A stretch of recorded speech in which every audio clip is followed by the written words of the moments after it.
Thank you, Dino. Great to be here tonight. I really can't believe I am here tonight, to be honest. But my speech is going to be a little different. So here we go.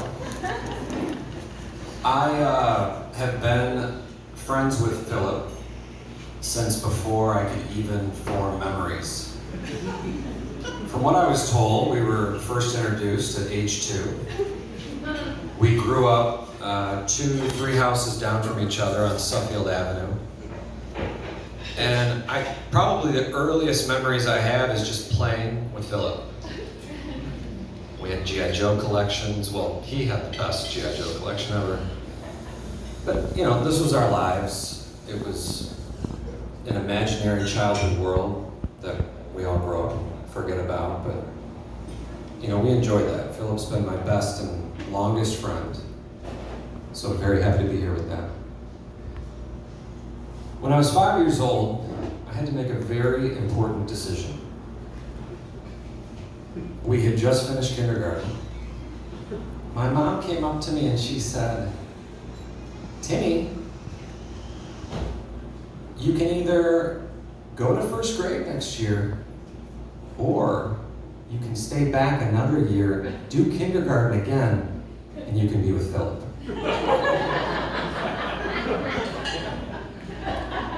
I want to be with Philip! The entire trajectory of my life changed with that one decision. I would have graduated a year earlier, I guess. I would have had a whole different set of friends. I probably wouldn't be here right now. But I chose Philip. We would walk to school every day together. We'd walk his dog Maverick. Kate joined us at some point. And we were inseparable friends. There was another, in our world was the neighborhood. There was a neighborhood guy, I guess I'd call him, who lived behind the steward's house. His name was Felix. I never liked Felix. And he'd come out, he'd pick on me. He never picked on Philip, because Philip was always a little bit bigger than me and taller than me, so I got treated like the runt. And, Felix would do things that were horrible at the time. He'd push me into bushes, he'd make fun of me. But the worst part was that Philip would laugh. One day, Felix, he pantsed me, which, do we know what that means here in Canada? Okay, just making sure. I'm on foreign soil here, I didn't know if the words carry. Felix pantsed me, Philip was cracking up. I was so devastated. I ran home crying. I told my mom all about it. She calmed me down. About 5 minutes later, the doorbell rang. It was Philip. My mom answered the door, and he said, "Mrs. Leonard, can Tim come out and play?" "I don't know, Philip. He's pretty upset right now." So my mom left Philip at the door. She came in to talk to me, and she said, "Timmy, Philip's here. Do you want to play with him?" "Okay." Just instant forgiveness. Tim, how old were you then? I would guess 6 or 7. I'm kind of moving through the youthful years here. Yeah,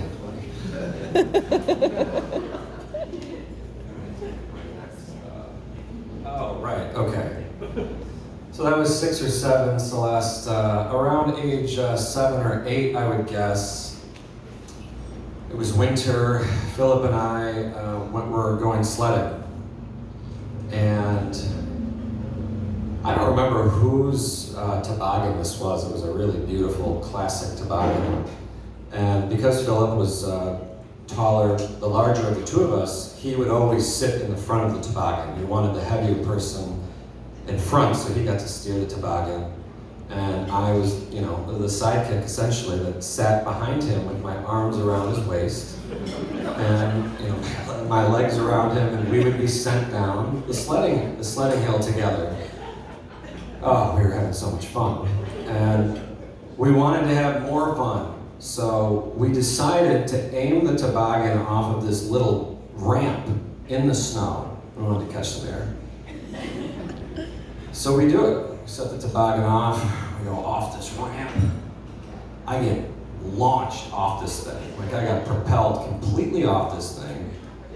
I landed flat on my back and I got the wind knocked out of me, which when you're a child, and that's never happened to you before, it is absolutely terrifying. I mean, you actually feel like you're dying. You can't breathe, you're exhaling constantly, and I was panicking. I thought I was gonna die, and I looked over at Philip and I said, "Philip, help me!" That event became the funniest thing to Philip for the next probably 10 to 15 years. I mean, he ripped on me for my struggle and my plight.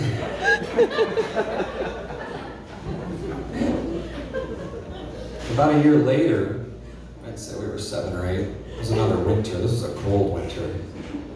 The Stewarts took us up to the chalet.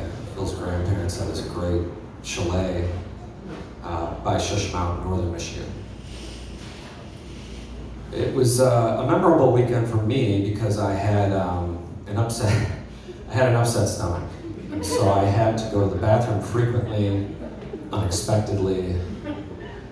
The only problem was that it was so cold that the pipes froze. And so the toilets could not be used. And I had to run outside each time, squat, you know, relieve myself.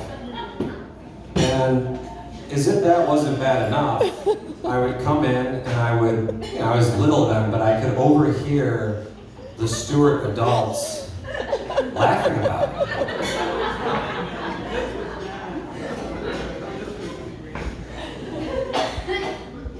When we were 10 years old, Phil's Uncle Don hired us to help him install French doors. So Philip and I showed up early, probably 7 a.m. We worked for hours with Uncle Don, who I wish was here because as much as the Stewarts are pieces of work, Uncle Don is a unique piece of work in his own right. So we worked all morning, we installed these doors, and then we realized there was a problem. And Uncle Don was very upset because the French doors were installed backwards. And they didn't open out into the yard, they opened in. So he was very disappointed. And this meant we would have to go back, start over. We were all so tired. And so, being the very positive, nice boy that I am, I said, well, you know, Uncle Don, it's not that bad. Like, it's kind of nice. The doors open up. Like, I was trying to point out how it might be a benefit, this accident. Maybe it's a positive accident, you know? 5 minutes later, you know, Don, he kind of thought about this. He's mulling it over. And then 5 minutes later, he starts referring to me as Tim the Kiss Ass to his wife.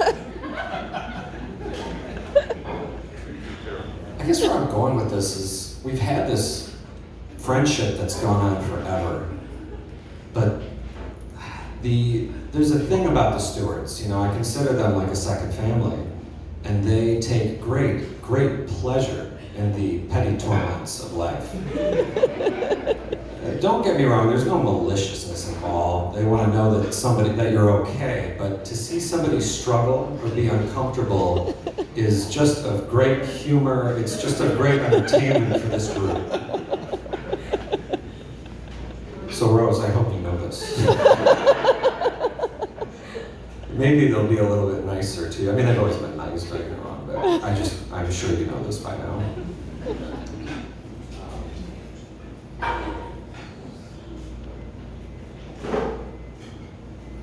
I think, though, that it's kind of a valuable lesson, what they've taught me. a lot of how I look at the world, a lot about like how I laugh. Like if I bang my elbow or stub my toe, I laugh at myself now. They've taught me, don't take yourself too seriously. You have to be able to laugh at yourself. You have to be able to laugh at your own misfortune. And they're right. There's kind of a brilliance here, which is weird, because it was uncomfortable, but I think there's kind of a brilliance here. So that's a little bit about Phil about me. Today was really incredible, you guys. I'm really happy to be here. But I did want to talk a little bit about you too, Rose. I don't want to make it all about the big guy. And I'm being nice to him tonight, but... Rose, I remember the first time that I met you, and I was so excited. I was so looking forward to meeting you, because, it's Phil Stewart. Like anytime I could meet somebody Phil was interested in, it was an exciting moment for me. And anytime I'd met previous girls that he'd been with, I was always thinking to myself, well, what am I going to think of this person? I can't wait to meet Philip's girlfriend, because I want to know, like, what do I think? Like, how do I jive with them? Like, this is my best buddy. Like, am I going to get along with this person? But with you, it was so different. When I came over, I think we met at Phil's place in Berkeley, but when I came over to meet you for the first time, I liked you before I even spoke to you. And the reason is that I could tell immediately that Philip was so happy and so balanced. And I just thought, wow, I haven't seen him like this before. I haven't seen a person get him to this level, get him to be so happy, there was just something about it. And you were the first person I've met, before I actually met you, where I thought, you know what, I really love this person, because I can tell that my friend is just so happy, so better off. I mean, that was a while ago though, and I've gotten to know you a lot better. That was big praise. I was surprised that Phil even took the blind date to begin with, because that's totally not his style. And I did want to give a shout out to my wife and Allison Hamburger for introducing you guys. I mean, it's a miracle that...